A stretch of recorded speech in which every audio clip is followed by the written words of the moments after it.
چھوٹے قاری صاحب تو آپ کہتا ہوں کہ واقعی یہ اللہ والے ہیں، ان کے پاس بیٹھا کریں، یہ اصل میں ہیرو یہ ہیں۔ ناظرین، آپ کا میزبان خرم شہزاد آپ کی خدمت میں حاضر ہے اور آپ دیکھ رہے ہیں غریبانہ ٹی وی۔ ملتان روڈ لاہور کا علاقہ ہے۔ اس ٹائم ہم موجود ہیں قاری احمد بخش صاحب کے پاس۔ 3 فٹ ہائٹ ہے اور 45 سال ان کی عمر ہے، اور اس ٹائم اگر دنیا کا سب سے بلکہ پاکستان کے نہیں بلکہ دنیا کا سب سے چھوٹے امام مسجد قاری صاحب کہا جائے تو یہ غلط نہ ہوگا۔ تو ناظرین، گھر گھر جاتے ہیں، تعلیم بچوں کو قرآن پاک کی دیتے ہیں، اور اس کے بعد اگر ان کی ازواجی زندگی کے بارے میں بات کی جائے تو ان کے 3 بچے ہیں۔ 2 بچے معجزانہ طور پر، ناظرین ذرا غور سے سنیے گا، معجزانہ طور پر نارمل ہائٹ کے جیسے ہم آپ ہیں وہ ہائٹ کے ہیں، اور ایک بچہ ان کی ہائٹ کی طرح ہے۔ تو ان سے پوچھتے ہیں ان کی زندگی کے بارے میں، ان کے معاملات اور یہ کن کن مشکلات سے یہ گزرے ہیں، تو ان سے بات کرتے ہیں۔ چلیے قاری صاحب، یہ بتائیں کہ کب سے جو ہے آپ امام مسجد کر رہے ہیں؟ امام مسجد میں ادھر ملتان چنگی پہ جامعہ مسجد غوثیہ میں تقریباً 20-22 سال امامت کروائی ہے، اور محلے کے بچے بچیاں مسجد میں آتے رہے ہیں، ان کو پڑھاتا رہا ہوں، تو تھوڑی سی تنخواہ پہ گزارا بھی کیا ہے۔ لاہور کب آئے؟ میں نے قرآن پاک حفظ جو ہے وہ ادھر لاہور میں ہی تعلیم حاصل کی، سمن آباد موڑ میں۔ تو میرا علاقہ تو بچپن کا ضلع سرگودا ہے، تو اس کے بعد جب میں نے حفظ مکمل کر لیا تو یہاں پہ یہ ملتان چنگی کے ندیم ٹاؤن علاقہ میں مجھے ادھر کے آدمی ملے تو مجھے مسجد میں لے آئے۔ ماشاءاللہ میرے ساتھ ساروں نے بہت تعاون کیا، اچھا رکھا، اور میری شادی کا بھی تقریباً انہوں نے محلے والوں نے بندوبست کیا۔ گھر والوں کا فیصلہ تھا کہ آپ اس فیلڈ میں آئیں، یہ آپ ہی چاہتے تھے کہ میں امام مسجد بنوں؟ میرے گھر والے بھی ماشاءاللہ، جو ماں باپ بہن بھائی سارے دین کے ساتھ ہی ان کا تعلق ہے جی، بہت اچھے ہیں میرے بہن بھائی، اور میرا بھی شوق تھا کہ میں امامت کراؤں اور بچوں کو پڑھاؤں۔ ٹھیک ہے، اس کا مطلب ہے کہ آپ کے والدین بھی یہی چاہتے تھے، گھر والے بھی، کہ آپ بھی جیسے وہ دینی تعلیمات حاصل کرتے ہیں ویسے آپ بھی کریں۔ جی جی جی، ان کی مہربانی، اللہ تعالیٰ ان کو، ہمارے والدین اس دنیا میں تو اب نہیں ہیں، تو اللہ تعالیٰ ان کو ان کی بخشش فرمائے اور ان کو جنت الفردوس میں اعلیٰ مقام عطا فرمائے۔ ان کی تعاون سے ہی، ان کی ہمت سے تو میں نے یہ تعلیم حاصل کی ہے۔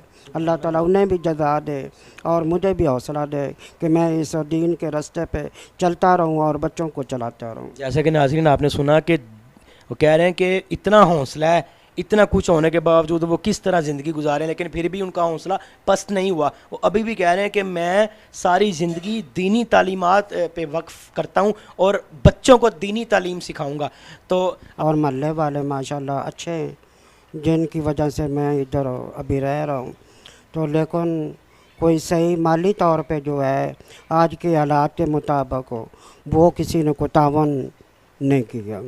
جیسا کہ ناظرین آپ نے سنا قاری صاحب کی بات، کہ یقین کریں جب ہم بھی گھر میں آئے ہیں، آپ یقین کریں ناظرین کی غربت کا اندازہ اس بات سے لگایا جا سکتا ہے کہ گھر کے دروازے ٹوٹے پھوٹے ہیں، پینٹ نہیں ہوا، کچھ نہیں ہوا، اور یہ جس طرح کرسم پٹسی کے عالم میں زندگی گزار رہے ہیں، یقین کریں ناظرین یہ ہمارے لیے جو ہے نا لمحہ فکریہ ہے۔ اس کی وجہ کہ ہم بڑے بڑے عہدوں پہ لوگوں کو تو بڑی بڑی سیلریز دیتے ہیں، جو ہمیں ہمارے بچوں کو دینی تعلیم دیتے ہیں ان کے لیے 10-12 ہزار سے زیادہ نہیں۔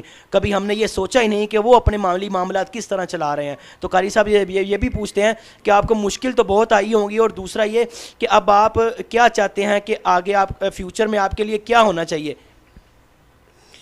میرے 3 بیٹی ہیں، اسکول پڑھ رہے ہیں، تو یہ جہاں میں رہ رہا ہوں یہ بھی کرائے پہ چھوٹا سا کوارٹر ہے، کافی سالوں سے یہاں پہ رہ رہا ہوں۔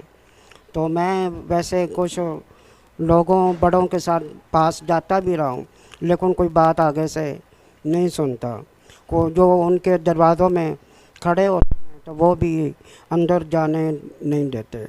تو اب مجھے جو ہے میرے پاس مکان بھی نہیں ہے، نوکری بھی نہیں ہے، تو کوئی ایسا تعاون کیا جائے حکومت کی طرف سے کہ جو میرے لیے سہولت بن جائے، کم از کم کوئی مکان مل جائے، یا مجھے یا میرے بچے تعلیم حاصل کر رہے ہیں ان کے لیے کوئی نوکری کا بندوبست ہو جائے۔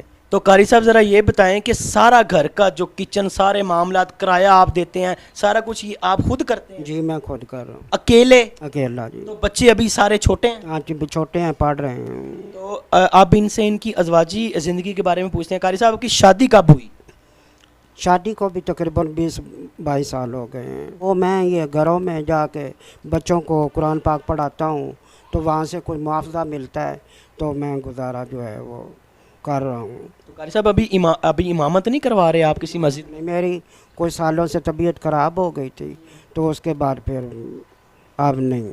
کیا طبیعت کیا بیمار ہو گئے ہیں؟ جی جو دوائیوں کے خرچے ہیں وہ بھی خود ہی کر رہا ہوں بڑی مشکل سے. تو قاری صاحب اب یہ آپ جو مخیر حضرات سے ہم چاہتے ہیں کہ آپ کریں، خاص طور پہ ملک ریاض بحریہ ٹاؤن والے سے اور پرائم منسٹر پاکستان سے، جو بھی مخیر حضرات ہیں جو آپ کو سن رہے ہیں ان سے آپ کیا اپیل کرنا چاہتے ہیں؟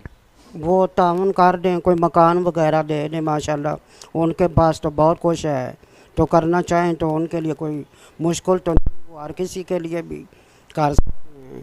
تو بحریہ ٹاؤن والوں کے پاس تو ویسے میں گیا بھی لیکن وہ انہوں نے بھی کوئی صحیح نہیں. جیسا کہ ناظرین آپ نے سنا کہ وہ کہہ رہے ہیں ادھر بحریہ ٹاؤن بھی گئے ہیں، ہم درخواستیں بھی دی ہیں لیکن کسی نے کوئی سنوائی ہی نہیں ہے. ناظرین یہ جو لمحہ فکریہ ہے ہماری قوم کے لیے، ساری زندگی انہوں نے دینی تعلیمات اور اللہ کے رسول کے احکامات لوگوں تک پہنچائے. اپیل کرتے ہیں پھر چینل کے وساطت سے کہ پلیز جو بھی مخیر حضرات ہیں وہ آگے آئیں، آ کے قاری صاحب سے پلیز ان کی ہیلپ کریں اور قاری صاحب سے ان کا نمبر بھی پوچھتے ہیں تاکہ وہ ان سے رابطہ کریں.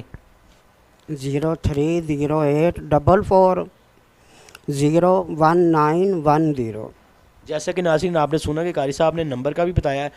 اس کی وجہ یہ ہے کہ میں خود بھی ماشاءاللہ ہوں، یعنی حوصلے والا ہوں. کیا بات تو ناظرین دیکھیں قاری صاحب کی محبت اور پیار اتنی، میں کہتا ہوں کہ واقعی یہ اللہ والے ہیں، ان کے پاس بیٹھا کرے. یہ اصل میں ہیرو یہ ہیں، ہماری قوم کا ہیرو ہم جو سمجھتے ہیں وہ تو ہیں لیکن ان سے بھی بڑے اگر ہیرو ہیں تو یہ ہمارے قاری صاحب ہیں.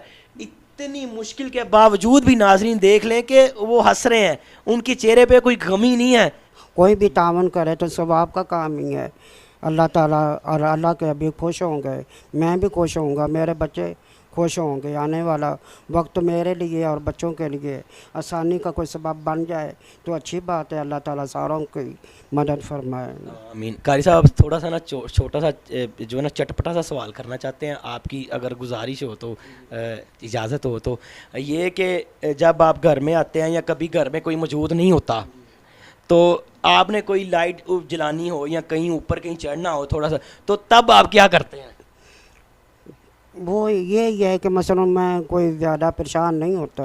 یہ جو کوئی چارپائی یا کوئی سوٹی وغیرہ سٹیک ہو تو اسے وہ بٹن جو ہے وہ آن کر لیتے ہیں. یا کوئی چیز اوپر رکھتے ہیں پھر اس کے اوپر ہاں کھڑے ہو تو کے. قاری صاحب کبھی زندگی میں، آخر 45 سال عمر کا ایک عرصہ ہوتا ہے، کبھی زندگی میں آپ یہ بتائیں کہ کبھی کسی نے، کیونکہ دنیا میں نیگیٹو لوگ بھی بہت ہوتے ہیں جو باتیں بھی کرتے ہیں، لو جی وہ بچے جو مذاق کرتے ہیں یا کوئی بھی، یہ چھوٹے قاری صاحب، تو آپ کو بھی یہ چیزوں سے آپ گزرے؟ لوگوں لیکن ہر ایک کی طبیعت واقعی ایسی نہیں ہوتی تو کرتے ہیں لیکن میں زیادہ محسوس نہیں کرتا.